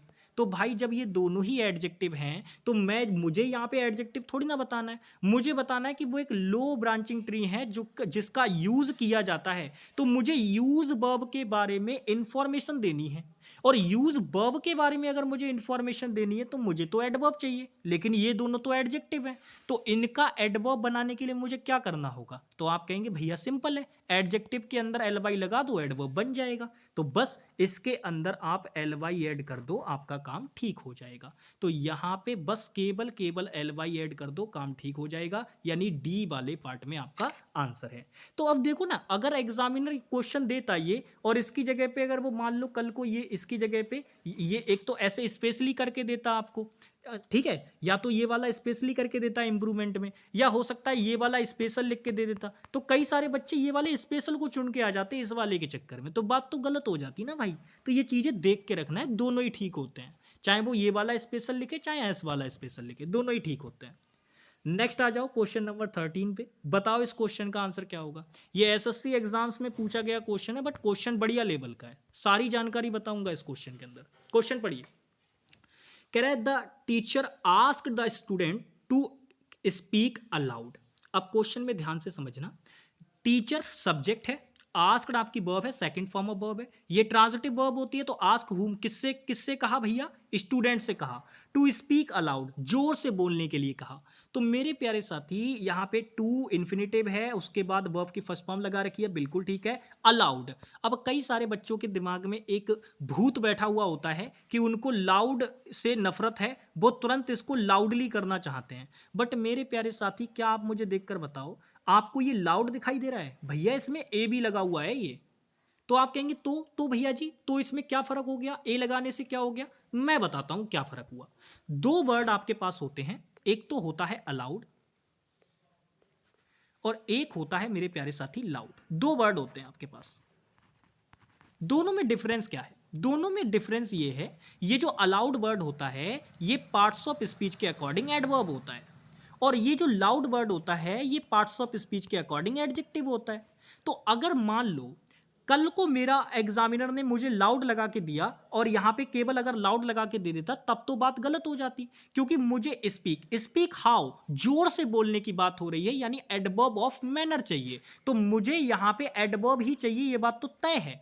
तो कल को अगर मुझे यहां पे एग्जामिनर अलाउड की जगह केवल लाउड लगा के दे देता तो भाई साहब बात गलत हो जाती, और मैं इसको लाउड को एडवर्ब बनाने के लिए क्या करता, एडजेक्टिव में एल वाई लगा देता, मेरा काम हो जाता। यानी अगर मुझे इसकी एडवर्ब फॉर्म चाहिए होती तो मैं लाउड को क्या कर देता, लाउडली कर देता, और मेरा काम ठीक हो जाता, ये वाली बात। लेकिन एग्जामिनर ने तो मुझे पहले से ही अलाउड करके दे रखा है, तो आप ये बात याद रख लीजिएगा, आप या तो अलाउड बोलिए या लाउडली बोलिए, दोनों ही सेम है, कोई दिक्कत वाली बात नहीं है। लेकिन इसको लाउड से कंपेयर मत करिएगा कि दोनों एडजेक्टिव हो जाएंगे, अलाउड और लाउड, बस बेसिक सा डिफरेंस है, अलाउड आपका एडवर्ब होता है और लाउड आपका एडजेक्टिव होता है। तो मेरे प्यारे साथी इस क्वेश्चन में ना कोई गड़बड़ वाली बात नहीं है, अगर इस क्वेश्चन में आप एरर निकालोगे तो भाई फंस जाओगे, मामला फंस जाएगा अगर इस क्वेश्चन में एरर निकालोगे, इसमें कोई गलती नहीं है, पूरा ठीक है ये, ठीक है। लेकिन हाँ मैं फिर वही कह रहा हूं कि अगर यहां पे ए ना लगाता एग्जामिनर्स में, केवल लाउड दे देता, तब गलती हो जाती इस वाले पार्ट में, फिर हम इसको क्या कर देते, काट के, क्योंकि हमें एडवर्ब चाहिए था, फिर हम इसको लाउडली कर देते और ठीक हो जाता। स्पीक लाउडली बोलो या स्पीक अलाउड बोलो, दोनों ही ठीक है। समझ में आ गई बात, स्पीक लाउडली बोलो या स्पीक अलाउड बोलो, दोनों ही ठीक हैं, दोनों में कोई डिफरेंस नहीं है भाई, ठीक है, बहुत बढ़िया। चलो आ जाओ नेक्स्ट आ जाओ भाई, ये भी क्वेश्चन बढ़िया, इसका आंसर करो, ये बिल्कुल पीछे वाले क्वेश्चन की तरह है, पीछे क्वेश्चन कराया था ना हार्डली वाला, वैसा ही क्वेश्चन है। क्वेश्चन पढ़ो, कह रहे when I read his biography I couldn't hardly found anything in his character that I could admire. तो क्वेश्चन ये कह रहा है कि भाई मैंने उसकी बायोग्राफी पढ़ी, मैंने ऐसा कुछ भी नहीं पाया उसके कैरेक्टर में जिसकी प्रशंसा की जा सके, ऐसा कुछ भी नहीं पाया मैंने उसके कैरेक्टर के अंदर। तो मेरे प्यारे साथी सबसे पहले आप देखो, व्हेन एक टाइम कंजंक्शन है, उसके साथ वाली क्लाउज में आई सब्जेक्ट है, red second form of verb दे रखी है, और याद रखना इसकी तीनों फॉर्म सेम होती हैं, रीड, रेड, रेड, प्रोनाउंसिएशन अलग हो जाता है लेकिन फॉर्म सेम ही रहती हैं। फिर ये हिज बायोग्राफी, तो उसने खुद की बायोग्राफी नहीं पढ़ी है, उसकी बायोग्राफी पढ़ी है, तो किसी दूसरे की पढ़ी है इसीलिए हिज लगा रखा है, बिल्कुल ठीक है, तो ये ऑब्जेक्ट हो गया। फिर इसके बाद देखो ये आई, यानी कि यहां से एक नई क्लाउज शुरू हो गई। आई आपका सब्जेक्ट है, कुड मॉडल वर्ब जो कि हेल्पिंग वर्ब का काम करेगी, कुडन लिख रखा है, इसका मतलब ये सीधे सीधे कुड नॉट की कॉन्ट्रैक्टेड फॉर्म है। फिर हार्डली भी लगा रखा है, तो इससे ज्यादा आगे हमें बढ़ना ही नहीं है। और दूसरी चीज एक गड़बड़ और भी दे रखी है मेरे प्यारे साथी, फाउंड यानी वर्ब का एरर भी है। मैंने आपको फाइंड वर्सेस फाउंड के डिफरेंस में ये चीज पढ़ाई हुई है, अच्छे से याद करो। क्या बताया था, जब भी ढूंढने के सेंस में या पाने के सेंस की बात होगी तब आप फाइंड वाली वर्ब यूज करेंगे, और जब किसी चीज को स्थापित करने की सेंस बात हो रही होगी, किसी चीज को एस्टैब्लिश करने का सेंस आ रहा होगा, तब आप फाउंड वाली वर्ब यूज करेंगे। तो यहां पे फाउंड बोल रहा है तो ये भी तो गलत हो गया, क्योंकि भाई मॉडल वर्ब है और यहां पाने की बात हो रही है, उसे कुछ भी ऐसा नहीं मिला, कुछ भी ऐसा नहीं मिला जो कि उसके कैरेक्टर में एडमायर किया जा सके। तो पाने की, ढूंढने की सेंस है, तो फाउंड भी नहीं आएगा। फाउंड की जगह क्या आएगा भैया, फाइंड आएगा यहां पे। तो पहली गड़बड़ तो ये हो गई। दूसरी चीज, यहां पे आपने नेगेटिव एडवर्ब नॉट भी लगा रखी है और हार्डली भी लगा रखा है, तो भैया ये तो बात गलत हो गई, दो नेगेटिव एडवर्ब भी एक साथ नहीं आएंगी। तो आप इसका नॉट हटा दीजिए, यानी दो गलतियां इस क्वेश्चन के अंदर हैं। पहली गलती, इसमें कुडन नहीं होगा, उसकी जगह पे कुड कर दो, ज्यादा बेटर है। हार्डली लगे रहना चाहते हो, देखो मैंने क्या कहा, दो नेगेटिव एडवर्ब जब एक साथ आ रही हैं तो आप वो देखो मीनिंग किसका ज्यादा बेटर है वहां पे, तो आप या तो नेगेटिव एडवर्ब हार्डली लगे रहने दो या नॉट लगे रहने दो, आपका मन है, दोनों ही ठीक मानी जाएंगी। फिलहाल यहाँ पे दो गलतियां थी, मैंने दोनों ही बता दी हैं, तो डी ऑप्शन हमारा, क्योंकि इसमें एक ऑप्शन मैंने बनाया नहीं है, मिस कर गया होगा शायद, तो डी ऑप्शन को आप यहाँ पे राइट आंसर मान लो, ठीक है भाई। फिलहाल मैंने गलतियां जो बताने की थी वो मैंने आपको बता दी हैं, ठीक है भाई, बहुत बढ़िया, ठीक है। क्योंकि एग्जामिनर ने पता है आपको कहाँ फंसाने की कोशिश की, उसने सोचा मैंने यहाँ सेकंड फॉर्म ऑफ वर्ब लगाई है तो यहाँ बच्चा पास्ट देखेगा, तो यहाँ पे भी वो फाइंड का फाउंड कर देगा, पास्ट में ले जाएगा। भाई कुड लगा तो दिया, कुड मॉडल वर्ब है, तो कुड मॉडल वर्ब के अकॉर्डिंग तो बेस फॉर्म वर्ब ही आनी है ना। कुड, देखो कैन फाइंड बोला तो प्रेजेंट की बात हो गई, कुड फाइंड बोल दिया तो ये पास्ट की बात हो गई, बात खत्म, सिंपल सी बात है। तो ये चीजें आपको समझनी होंगी। नेक्स्ट आ जाओ भाई, ये भी क्वेश्चन बढ़िया है, क्वेश्चन बहुत जबरदस्त है, आंसर करेंगे इसका। क्वेश्चन पढ़िए, कह रहे all the people stood up respectively as the teacher entered the class. अब क्वेश्चन में आप ध्यान से देखिएगा, दो वर्ड होते हैं आपके, रिस्पेक्ट जो वर्ड होता है, इसको जरूरी नहीं कि ये एक ही मीनिंग में यूज होता है। आप जब इसका एडजेक्टिव बनाएंगे तो वो दो तरीके से बनता है, एक तो रिस्पेक्टिव बनता है और एक मेरे प्यारे साथी रिस्पेक्टफुल बनता है। रिस्पेक्टफुल, दो तरीके से इसका एडजेक्टिव बनता है। जब ये आप रेस्पेक्टिव वाला एडजेक्टिव बनाओगे ना तो ये ऑर्डर के सेंस में आता है, यानी क्रम वगैरह की बात करता है, ये ऑर्डर या फिर क्रम वगैरह की बात करता है, उसके सेंस में इसका चलता है। लेकिन रिस्पेक्टफुल जो होता है ये आपका आदर सम्मान के सेंस में आता है, आदर सम्मान के सेंस में, ठीक है भाई। तो यहां पर अगर हम बात करें, ये आदर सम्मान के सेंस में बात होगी ना, कि सारे के सारे जो लोग थे वो खड़े हो गए भाई, क्योंकि टीचर जैसे ही एंटर किया तो सारे के सारे जो बच्चे होते हैं वो एकदम से खड़े हो जाते हैं, तो वही वाली बात यहां पे है। तो यहां पर हमें यहां पे स्टूड के सेंस में बताना तो है, चाहिए तो हमें एडवर्ब, लेकिन यहां पर जो एडवर्ब लगा रखी है वो ये क्रम वाली लगा रखी है भाई, रिस्पेक्टिवली लगा रखी है, तो ये गलत हो गई एडवर्ब। इसकी जगह पे हमें कौन सी लगानी होगी, रिस्पेक्टफुली। तो इसको काटो और इस वाले रिस्पेक्टफुल को एडवर्ब बनाओ ताकि आदर सम्मान वाली बात आ जाए। तो इसकी जगह पे हमें क्या चाहिए होगी, ये वाली एडवर्ब चाहिए होगी भाई, लेकिन एग्जामिनर ने कौन सी लगा के दे दी, रिस्पेक्टिव वाली, तो गलत हो गया। यानी बी वाले पार्ट में क्या है, गड़बड़ है, बी वाले पार्ट में गड़बड़ दे रखी है, तो इसी को हम क्या कर देंगे भाई, आंसर मार्क कर देंगे, ठीक है, सिंपल है। चलो बहुत बढ़िया, आ जाओ नेक्स्ट क्वेश्चन पे चलते हैं। ये रहा क्वेश्चन नंबर 16, करिए भाई इसका आंसर। ये भी एसएससी एग्जाम्स में पूछा गया है, क्योंकि इन क्वेश्चन का मुझे एग्जैक्ट टैग नहीं मिल पा रहा था, क्योंकि वेरियस एग्जाम्स में ये क्वेश्चन पूछे गए हैं, तो इसीलिए अब भाई सीजीएल में, सीएचएसएल में, एमटीएस में हर जगह इस टाइप के क्वेश्चन पूछे गए हैं, तो मैंने नॉर्मली एसएससी एग्जाम्स ही लिख दिया इन पे, ठीक है भाई। तो अब जरा मुझे बताओ इस क्वेश्चन का आंसर क्या होगा। क्वेश्चन पढ़ो, कह रहे he does his work good as he has a diploma. तो वह अपना काम अच्छे से करता है जैसे कि उसके पास डिप्लोमा हो। तो अगर आप यहाँ पे नोटिस करेंगे तो ही आपका सब्जेक्ट है, सिंगुलर सब्जेक्ट है, इसके साथ सिंगुलर वर्ब आनी चाहिए, डज लगा रखी है। क्या करता है भैया? अच्छे से अपना काम करता है, तो ये हिज वर्क इसका ऑब्जेक्ट हो जाएगा, बिल्कुल ठीक है। लेकिन अब यहां पे अगर आप नोटिस करोगे तो इस वर्ब के बारे में यहां पर इंफॉर्मेशन दे रखी है। तो भैया वर्ब के बारे में इंफॉर्मेशन का मतलब है एडवर्ब, लेकिन गुड तो आपका एडजेक्टिव है। तो भैया वर्ब के बारे में जो इंफॉर्मेशन होती है वो एडवर्ब होती है, ना कि एडजेक्टिव।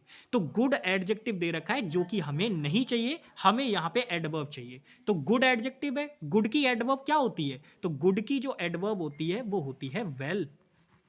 तो ये वेल यहां पे लगाया जाएगा, तब बात ठीक बनेगी, क्योंकि ये आपकी एडवर्ब होती है।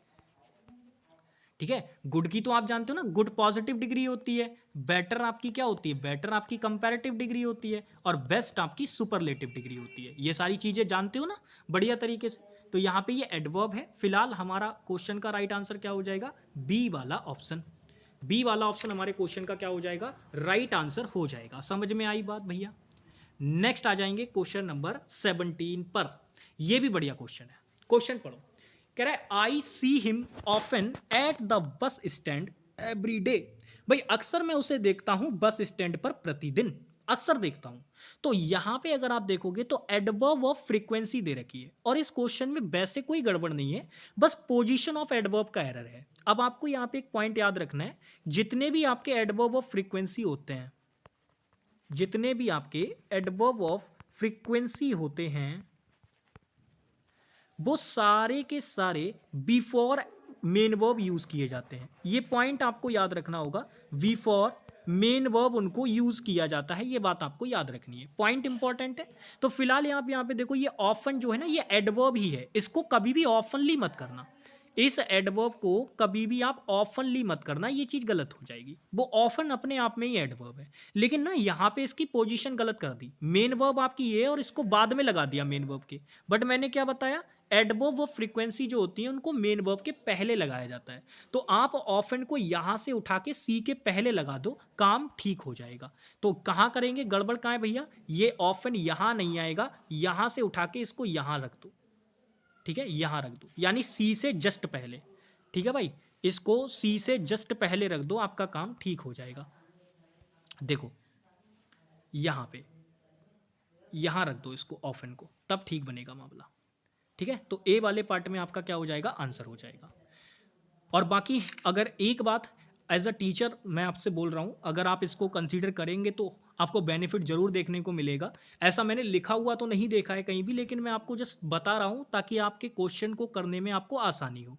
तो मैं आपसे ये कहना चाह रहा हूं कि भैया कई बार ऐसा होगा कि जो पोजीशन ऑफ एडवर्ब वाला पार्ट होता है, एग्जामिनर उसका एरर कंसीडर ही नहीं करता है। कई बार ऐसा होगा, देखने को मिलेगा आपको, क्योंकि वहां पर जो मैं ये बात बता रहा हूं कि मेन वर्ब के पहले लगाते हैं या मेन वर्ब के बाद लगाते हैं एडवर्ब्स को, कई बार एग्जामिनर बाद में लगा के दे देगा, कई बार पहले लगा के दे देगा। तो कई बार ये चीजें होती हैं, देखने को मिलती हैं कि एडवर्ब ऑफ मैनर हो गया, एडवर्ब ऑफ फ्रीक्वेंसी हो गया, इनको बाद पहले करते रहता है एग्जामिनर। तो एडवर्ब ऑफ फ्रीक्वेंसी हो या एडवर्ब ऑफ मैनर हो, इनमें जो ये पोजीशन वाले एरर बनाता है ना एग्जामिनर, इनको कंसीडर सबसे लास्ट में करना। आप पहले आप ये देख लेना कि क्वेश्चन में कोई और एरर तो नहीं है, कहीं पता चले आप इसमें ही एरर निकाल के बैठ जाओ। तो इनको तभी कंसीडर करना है जब पहले आप पूरा क्वेश्चन चेक कर लें कि उसके अंदर और कोई गलती तो नहीं है। अगर नहीं हो तब आप तुरंत इसको एरर मार्क करेंगे, क्योंकि फिर अगर एग्जामिनर ने नहीं माना तब भी आप इसको चैलेंज कर पाएंगे फिर। तो इसीलिए पहले क्वेश्चन को पूरा चेक कर लेना है मेरे भाई, उसके बाद एरर मार्क करना है ये पोजीशन वाले में। ठीक है, तो ये चीज ध्यान रखें, क्योंकि मैंने कई बार नोटिस किया है कि फ्रीक्वेंसी वाले हो गए, इनको बाद में भी रख देता है एग्जामिनर और उस वाले पार्ट में एरर तक नहीं मानता। तो ये चीजें होती रहती हैं, क्योंकि इनको वीक एरर में कंसीडर कर लेता है वो कभी कभी। तो ये चीजें होती हैं भाई, मेरा काम बताने का था ताकि आप क्वेश्चन को अटेम्प्ट करते समय कहीं ये गलती कर ना दें, दिक्कत हो जाएगी फिर। नेक्स्ट आ जाओ क्वेश्चन नंबर 18 पे। ये भी बढ़िया क्वेश्चन है भाई, क्वेश्चन का आंसर करेंगे। कह रहा है he is enough tall to be selected as sub inspector in Delhi police. अब इस क्वेश्चन के अंदर क्या समझना है आपको वो समझिए। सबसे पहले मैं इसका कॉन्सेप्ट बताता हूं, फिर मैं आपको इसके बारे में शॉर्ट ट्रिक भी बताऊंगा। देखो इसमें ना गलती जो दे रखी है वो इस वाले पार्ट में है। यानी आपका ये जो ए वाला पार्ट है इसमें गलती दे रखी है भाई, ये चीज़ नहीं होगी। अब इसकी जगह पे क्या होगा भैया जी अगर ये नहीं होगा? अब कई बच्चे देखेंगे कि भैया जी ये टू प्लस वर्ब की फर्स्ट फॉर्म है तो यहाँ पे इनफ एडवर्ब को हटा दो, इसकी जगह पे टू लगा दो, काम ठीक हो जाएगा। मेरे भाई क्या बताया था, टू जो होती है ना वो निगेटिव एडवर्ब होती है। अब यहाँ पे मुझे बताओ क्या आपकी स्टेटमेंट निगेटिव टाइप की है? नहीं ना, वो ये कह रहा है कि भैया वह जो था वो पर्याप्त बड़ा था, मतलब उसकी लंबाई जो थी पर्याप्त थी सेलेक्ट होने के लिए सब इंस्पेक्टर इन दिल्ली पुलिस। तो आप यहाँ पे निगेटिव एडवर्ब कैसे लगा देंगे? यहाँ तो कोई निगेटिव टाइप की बात ही नहीं हो रही।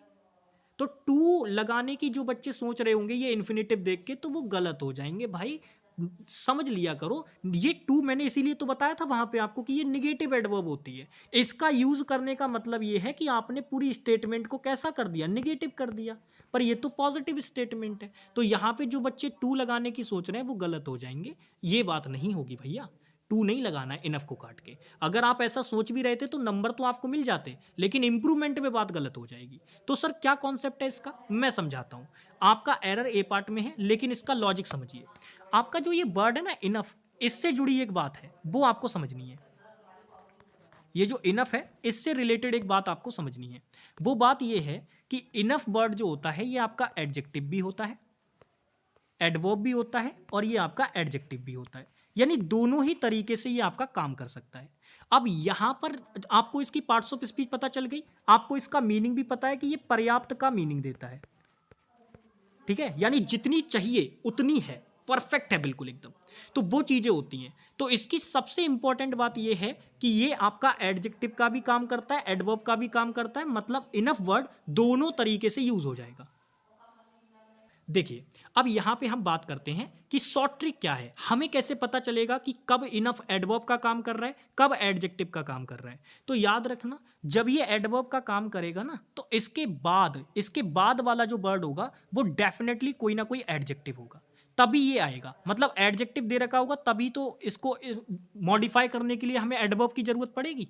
तो याद रखना है, इनफ एडवर्ब का काम तब करेगा जब इसके बाद एडजेक्टिव होगा, और एडजेक्टिव का काम तब करेगा जब इसके बाद कोई ना कोई नाउन होगा। कोई ना कोई क्या होगा मेरे प्यारे साथी, नाउन होगा। तब ये किसका काम करेगा, आपका एडजेक्टिव का काम करेगा। तो ये चीज आपको ध्यान रखनी है, इनफ एडजेक्टिव का काम तब करेगा जब उसके बाद कोई नाउन दे रखा होगा, और एडवर्ब का काम तब करेगा जब आपको एडजेक्टिव दे रखा होगा इनफ के बाद। लेकिन अब यहां पे इसकी भी पोजीशन से क्वेश्चन बनता है, वो भी आप समझ लो। इसकी पोजीशन से क्वेश्चन ये बनता है कि एग्जामिनर ये कहता है कि भैया बताओ, जैसे अगर कोई नाउन दे रखा होगा तो मुझे इनफ को कहां लगाना चाहिए, और अगर मैंने एडजेक्टिव लगा रखा है तो मुझे इनफ को कहां लगाना चाहिए। इस पर एक कॉन्सेप्ट बनता है, हालांकि मैं उसको ट्रिक की तरीके से याद कराता हूं बच्चों को, तो आसानी से चीजें याद रह जाती है। इसको आप याद रखना, AEN, एन नाम के कॉन्सेप्ट से आप इसको याद रखना, AEN। ये एक कॉन्सेप्ट है, इसकी मदद से आप इसको आसानी से याद रख पाएंगे। ट्रिक कह लो, कॉन्सेप्ट कह लो, जो मन करे वो कह लो, आप इसकी मदद से आसानी से इसको याद रख पाएंगे। यहां से आपको इनफ की पोजीशन क्लियर हो जाएगी कि कब आपको इनफ को कहां रखना है। इनफ की पोजीशन आपके दिमाग में ये चीज क्लियर हो जाएगी भाई। ठीक है, मैं यहां पे आपको बता रहा हूं, इनफ की पोजीशन जो है वो क्लियर हो जाएगी। इनफ की पोजीशन, इनफ की पोजीशन जो है वो आपके माइंड में क्लियर हो जाएगी। तो क्या पोजीशन है भाई, याद रखना। देखो यहां पे जब भी आपको नाउन दे रखा होगा तो आप जो इनफ लगाएंगे वो उससे पहले लगाएंगे। याद रखना, जब भी नाउन दे रखा होगा तो आप इनफ लगाएंगे वो उससे पहले लगाएंगे, और जब आपको एडजेक्टिव दे रखा होगा तो जो आप इनफ लगाएंगे वो उसके बाद लगाएंगे। क्या लगाएंगे, बाद लगाएंगे। तो ये सिंपल सा कॉन्सेप्ट है, इसको AEN कॉन्सेप्ट से हम लोग याद रखते हैं।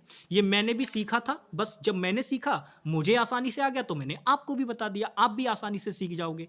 तो AEN नाम का एक कॉन्सेप्ट है जिसकी मदद से आप इसको याद रख पाते हैं कि हमें इनफ को कहां पे फेस, कहां पे उसको पोजीशन करना होगा, कहां उसको रखना होगा। तो याद रखना है, एडजेक्टिव होगा तो आप इनफ को एडवर्ब की तरीके से यूज करेंगे और उसको एडजेक्टिव के बाद रखना होगा, और जब नाउन के पहले आपको लगाना होगा तो वो एडजेक्टिव की तरह काम करेगा, और हमें इनफ को नाउन से पहले लगाना होगा। सिंपल सी बात है, बहुत बढ़िया। तो अब जरा मुझे इस क्वेश्चन में आप देखकर बता दीजिए मेरे प्यारे साथी, इनफ जो आपको दे रखा है क्या ये ठीक लगा के दिया है? तो आप कहेंगे नहीं भैया जी, क्यों? क्योंकि आप देखो ही आपका सब्जेक्ट है, इज आपकी लिंकिंग वर्ब है, और टॉल आपका जो ये वर्ड दे रखा है ये अपने आप में एडजेक्टिव है, ये नाउन नहीं है। तो जब एडजेक्टिव है तो अभी तो मैंने बताया कि भैया एडजेक्टिव में क्या करते हैं, इनफ को अगर लगाना होता है तो इसके बाद लगाते हैं। तो टॉल इनफ होगा, ना कि इनफ टॉल। तो इसको काट के इसकी जगह पे कौन सी टर्म आएगी? टॉल इनफ आएगी, टॉल इनफ ये टर्म आएगी। ठीक है भाई, ए वाला आपका राइट आंसर होगा। चलिए नेक्स्ट क्वेश्चन पे आ जाइए, बस 2 क्वेश्चन और बचे हैं, ज्यादा क्वेश्चन नहीं बचे हैं, जल्दी से करते हैं इनको भी भैया। क्वेश्चन पढ़िए, कह रहा है Alex picked up the boxes quite easily even they were happy. तो भाई जो एलेक्स थे उसने क्या किया, बॉक्सेस को बहुत आसानी से पिकअप कर लिया, बहुत आसानी से उठा लिया, क्योंकि जो बॉक्स थे ना वो बहुत ज्यादा, जबकि बॉक्स जो थे वो बहुत ज्यादा हैवी थे, लेकिन उसने आसानी से उठा लिया। तो ये प्री का क्वेश्चन है, लेकिन इसमें पता है गड़बड़ क्या है? गड़बड़ ये है कि एग्जामिनर ने यहां केवल केवल एडवर्ब लगा दी, ये इवन केवल केवल एडवर्ब लगा दी, बाकी ठीक है। एलेक्स आपका सब्जेक्ट दे रखा है, पिकडअप एक फ्रेजल वर्ब दे रखी है, पिकडअप मतलब किसी चीज को उठाने के सेंस में। क्या पिकअप किया भैया? बॉक्सेस को उठाया। क्वाइट एडवर्ब है, इजिली भी एडवर्ब है, तो एडवर्ब को मॉडिफाई करने के लिए एडवर्ब आ जाएगी, बिल्कुल ठीक बात है। तो बाकी सारी चीजें ठीक है, गड़बड़ बस यहाँ पे यही है कि मेरे प्यारे साथी इवन आपको एडवर्ब लगा के दे दी, लेकिन असल में आपको यहाँ पे 2 क्लाउजेस को कनेक्ट करना है, इस वाली क्लाउज को और ये सब्जेक्ट वर्ब, यानी सब्जेक्ट वर्ब मिलके एक क्लाउज बना लेते हैं। तो दोनों क्लाउजेस को आपको कनेक्ट करना है, और कनेक्ट करने के लिए हमें केवल एडवर्ब से काम नहीं चलेगा, हमें कंजंक्शन चाहिए। तो हम एक ऐसी एडवर्ब क्यों ना यूज कर लें जो एडवर्ब भी हो और कंजंक्शन भी हो। तो याद करो मैंने आपको एडवर्बियल कंजंक्शन बताए थे, एडवर्बियल कंजंक्शन।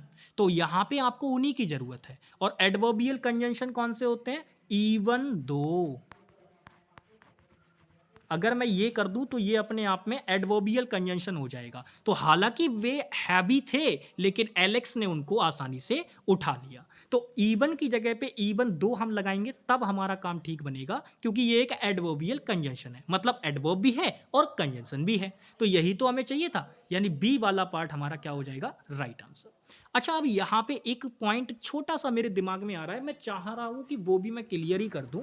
आपको याद होगा, कई बार मैं आपको एक बात बताता हूँ कि भैया जी ये जो बी प्लस वर्ब की थर्ड फॉर्म होती है, इसको जब भी पैसिव कहने की बात होती है तो बच्चे इसको ये मान के चलते हैं कि भैया ये तो 100% हमेशा पैसिव ही होगा। पर आपकी जानकारी के लिए मैं बता दूं, अगर आप ऐसा सोचते हैं तो आप गलत सोचते हैं। अब आप कहेंगे अरे भैया जी ये क्या बात हुई? देखो मैं आपको बता रहा हूँ। आप ये बात मान के चलो, जो बी प्लस वर्ब की थर्ड फॉर्म होती है ना, ये 99% केस में आपका पैसिव वॉइस होगा। 100% मान के मत चलो, गलत कर दोगे वरना। 1% केस ऐसा होता है, ये जो बी प्लस थर्ड फॉर्म वाला होता है ना, इसमें जो ये 1% केस होता है, ये ऐसा होता है कि बी की फॉर्म के बाद कई बार जो थर्ड फॉर्म वर्ब हम यूज करते हैं वो अपने आप में एडजेक्टिव का काम कर रही होती है, और जब वो एडजेक्टिव का काम करेगी तो भैया वो वर्ब तो है ही नहीं, तो उसकी पैसिव सेंस कैसे बन जाएगी? अब जैसे यहाँ पे अगर हम बात करें, यहाँ पे देखो ये बर दे रखा है और ये हैवी दे रखा है। अगर इसी की जगह पे अगर मान लो, जैसे मैं ये कह दूं, यहाँ पे एक मैं एग्जांपल यहाँ पे लिख के बता रहा हूँ ताकि मैं ये वाला पॉइंट समझा सकूँ पूरा, ध्यान से देखना। जैसे मैंने लिखा आई एम और फिर मैंने लिखा इंटरेस्टेड। अब आप यहाँ पे देखोगे इंटरेस्ट का मतलब होता है किसी में रुचि लगाना, रुचि लेना किसी में, तो इंटरेस्ट वर्ब होती है। तो अब यहाँ पे अगर आप देखोगे तो ये बी की फॉर्म है, और यहाँ पे आप देखोगे तो ये थर्ड फॉर्म है, तो आप तो तुरंत देख के बता दोगे कि भैया ये पैसिव फॉर्म है, लेकिन ये पैसिव नहीं है। मैंने पैसिव लगाया ही नहीं है, ये मैंने आई के बारे में information the, I am interested, मैं इंटरेस्टेड हूं, आई एम इंटरेस्टेड, या आई एम इंटरेस्ट बोलेंगे तो वो तो गलत हो जाएगा। तो ये बी प्लस थर्ड फॉर्म तो है, लेकिन ये पैसिव सेंस नहीं है मेरे प्यारे साथी, ठीक है ना? तो ये चीज आपको ध्यान रखनी है कि B plus third form 100% case में पैसिव वॉइस नहीं होता, 99% केस में पैसिव वॉइस होता है। एक केस में ऐसा होता है कि वो वर्ब की थर्ड फॉर्म आपको लगती है कि वो वर्ब का काम कर रही है, बट असल में वो वहां पे एडजेक्टिव का काम कर रही होती है। समझ में आ गई बात? चलिए बहुत बढ़िया। तो बहुत बढ़िया तरीके से ये पॉइंट आप क्लियर कर चुके हैं। नेक्स्ट और लास्ट क्वेश्चन है भाई, इसको करेंगे, बढ़िया क्वेश्चन है, जल्दी से करके बताइए। क्वेश्चन पढ़िए, कह रहा है this question is quite too simple for me to answer. अब क्वेश्चन में अगर आप नोटिस करोगे तो दिस क्वेश्चन आपका सब्जेक्ट है, इज आपकी वर्ब है, क्वाइट टू सिंपल ये इसके लिए एक तरीके से क्या है, इंफॉर्मेशन है क्वेश्चन के बारे में, ठीक है, तो ये एडजेक्टिव फ्रेज है आपकी। फॉर प्रेपो है, मी उसके लिए ऑब्जेक्ट दे रखा है, टू इन्फिनेटिव है, उसके बाद आंसर फर्स्ट फॉर्म है।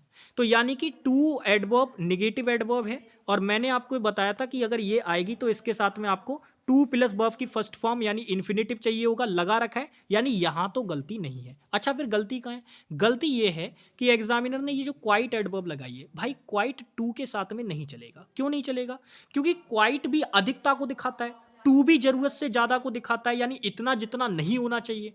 तो ये दोनों ही ज्यादा ज्यादा को दिखाने वाले हैं, तो बात गलत हो जाएगी, क्योंकि दोनों एक से बढ़ के एक हैं। तो क्वाइट तो नहीं आएगा। अच्छा क्वाइट नहीं आएगा तो क्या इसकी जगह पे हम कुछ नहीं लगा सकते? मतलब क्वाइट को हटा दे तो ठीक हो जाएगा? नहीं दोस्त, एग्जामिनर जरूरत से ज्यादा तो दिखा रहा है, निगेटिव सेंस में बोल तो रहा है कि बहुत ज्यादा आसान है, लेकिन वो इसको भी थोड़ा सा और एम्फेसाइज करना चाह रहा है। यानी आसान तो बहुत है जितना नहीं होना चाहिए, लेकिन वो इसको भी थोड़ा सा बढ़ाना चाह रहा है। तो मैंने आपको क्या बताया था, जब एडवर्ब को भी मॉडिफाई करना हो तो हम एडवर्ब ला तो सकते हैं। ऐसा नहीं है कि ये क्वाइट एडवर्ब नहीं है, ये भी एडवर्ब है, लेकिन टू के साथ ये नहीं आती, टू के साथ आपको मच लगाना पड़ता है। अब फिर वही बात, अब अगर जैसे ही मैंने मच के साथ टू लगाया तो भैया अब यहां से भी एक कॉन्सेप्ट आपका और तैयार हो गया, जिससे एसएससी क्वेश्चन पूछती है। आपकी दो टर्म होती है, आपको याद रखना है, एक तो मच टू होती है और एक टू मच होती है। दोनों का कब यूज करना है वो मैं आपको बता देता हूं, सिंपल सी बात है, बहुत आसानी से याद रख लीजिएगा। जब भी आप मच टू लगाएंगे तो इसका यूज आप तब करेंगे जब आपको एडजेक्टिव दे रखा हो। जब एडजेक्टिव दे रखा होगा तब आप इसके लिए मच टू का यूज करेंगे, लेकिन टू मच का यूज आप तब करेंगे जब आपको इसी केस में क्या दे रखा हो भैया, नाउन दे रखा हो। मतलब एडजेक्टिव के साथ में अगर नाउन, मतलब नाउन जरूर होगा, चाहे भले ही इससे पहले कोई एडजेक्टिव लगा रखा हो, लेकिन नाउन होगा ही होगा। तो आपको सिंपल सा पॉइंट याद रखना है कि आप जो है टू मच का यूज तब करेंगे, टू मच का यूज तब करेंगे जब आपको नाउन दे रखा हो, और आप मच टू का यूज तब करेंगे जब आपको एडजेक्टिव दे रखा हो। तो जरा मुझे देखकर बताइए आपको क्या दे रखा है, तो आप कहेंगे इज सिंपल। सिंपल क्या है भैया? तो आप कहेंगे एडजेक्टिव। सिंपल क्या है? एडजेक्टिव है। अगर ये एडजेक्टिव है तो मुझे यहां पे क्वाइट टू को हटा के इसकी जगह पे मच टू लगाना चाहिए या टू मच लगाना चाहिए। तो आप कहेंगे भैया अभी तो आपने बताया था एडजेक्टिव होगा तो आपको इससे पहले एडवर्ब टू लगानी पड़ेगी, यानी कि हमें बताना होगा मच टू सिंपल। क्या बोलना होगा? मच टू सिंपल बोलना पड़ेगा, तब ठीक होगा। ठीक है, तो मच टू सिंपल आपका राइट आंसर होगा यहां पे इसकी जगह पे, मच टू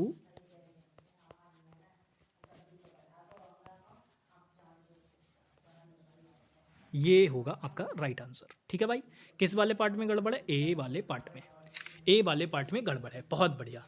तो आज की क्लास थोड़ी सी बड़ी इसलिए हो गई, देखो पहली एक दो क्लास इसलिए बड़ी होती है क्योंकि इसमें ना काफ़ी सारी चीज़ें हमें लिखनी पड़ती हैं और काफ़ी सारी चीज़ें आपको बतानी होती हैं। हर क्वेश्चन के अंदर वो प्रत्येक कॉन्सेप्ट बताना होता है जो आपको आगे आगे के क्वेश्चंस में देखने को मिलेगा। तो एक दो क्लास हमारी बड़ी होती है और बहुत ही ज़्यादा डिटेल्ड में होती है। बाकी आप देखोगे जब आगे की क्लासेस लगेंगी आपकी 3 4 5, तो वो क्लासेस में बहुत तेज़ी से क्वेश्चंस होंगे। फिलहाल चूंकि एक्सप्लेनेशन हमें उनमें भी देनी होती है तो समय तो लगता ही है, लेकिन हम इतना ज़्यादा उसमें नहीं डिटेल करते क्योंकि आपको पहले से ही बहुत अच्छे से सारी चीज़ें पता हो जाती हैं। तो मैं आशा करता हूँ कि आज की क्लास आपको पसंद आई होगी, आपने बढ़िया तरीके से सारे क्वेश्चंस को किया होगा, सारी चीज़ें आपको बहुत अच्छे से समझ में आई होंगी। बाकी मिलते हैं आप लोगों से एक नेक्स्ट क्लास में, तब तक के लिए बाय बाय, टेक केयर, जय हिंद प्यारे भाई।